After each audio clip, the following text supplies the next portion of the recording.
Hey y'all, welcome to Savage Strategies. This is Annie Reed from anniereed.com, where we go over your marketing and social media strategy and we help you with your fundraising and sales goals. So yesterday we talked about how to analyze your data, which is extremely important. So if you didn't listen to yesterday, listen to it again, because again, you're getting 3 to 5 minute little nuggets that's going to help you improve your nonprofit, ministry, or company and take it to the next level. So we are talking about analyzing your data, and this is again a process that we do when we're onboarding our clients. This is something that every single nonprofit or company should do on a yearly basis. So we talked about 5 different kinds of data that you need to look at while you're analyzing all of this information to understand the health of your organization. So the first things that we're going to talk about are your lapsed donors or lapsed customers. And this is where I need you to look and see how many of these customers have dropped off in this current year. So these are people that purchased last year, but did not purchase this year. Purchased 2 years ago, 3 years ago, 10 years ago, but have not purchased since. And I need you to sit down and I need you to get together with your team and really understand why this happened. If you're a company and you're selling a one-off product, obviously that's why. But if you're a ministry or a nonprofit and you've had 5,000 possible or 5,000 donors drop off that list and your current list is only about 100 people, my God, we have some work to do. For me, it is a gold mine. Every single marketing and fundraising professional will tell you it is a lot harder to acquire a customer or acquire a donor than it is for you to maintain the ones that you currently have. And that is absolutely true. These people bought into your product or into your organization, your mission at one point in time. So why did they drop off? They believed in you, they bought in, and they actually put their money where it counted. So what exactly happened to have caused them to have dropped off of your list? And I need you to consider what transition occurred during every single year. Was there a change in leadership or in programming?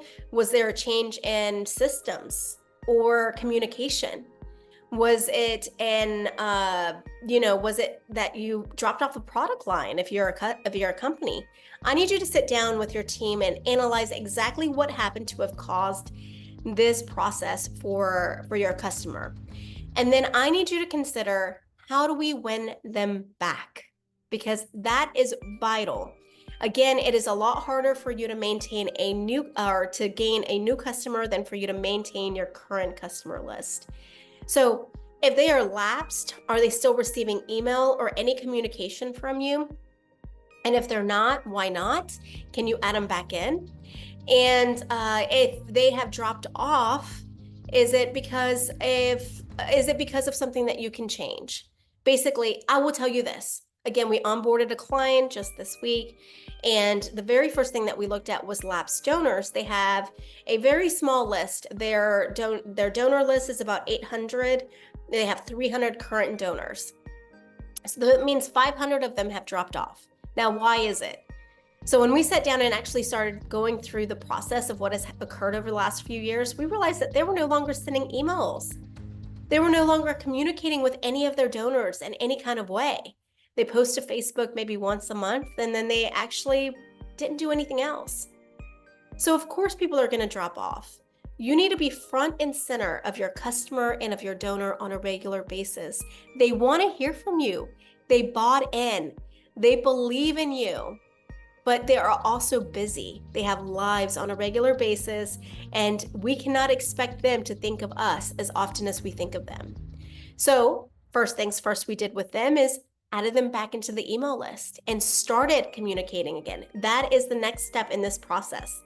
So analyze your lapsed donors or your lapsed customers. Really sit down with your team and actually think about the process that has occurred to have made them come off of that list. And then think about how you can gain them. This is extremely important, again, because it is so much easier for you to gain them. Actually, my very first job as a fundraiser was working off a Lapse donor list. I worked for a major ministry here in Charlotte, North Carolina. And my very first fundraising job was to call a list of about 30,000 donors to get them back into the good graces of this ministry so that they could start donating again. My success rate was 33%. 33%. I can tell you that's a number that's unheard of for most nonprofits, unheard of for most ministries, and even companies. It took time. It took me a year or so, but 33%, I'm telling you, you can do this, but you need to do the research first. Join me tomorrow as we go through the rest of those lists and talk about the process that you need to do to make sure that your organization or ministry or company is extremely successful. And visit anniereed.com. We'd love to have you as a client.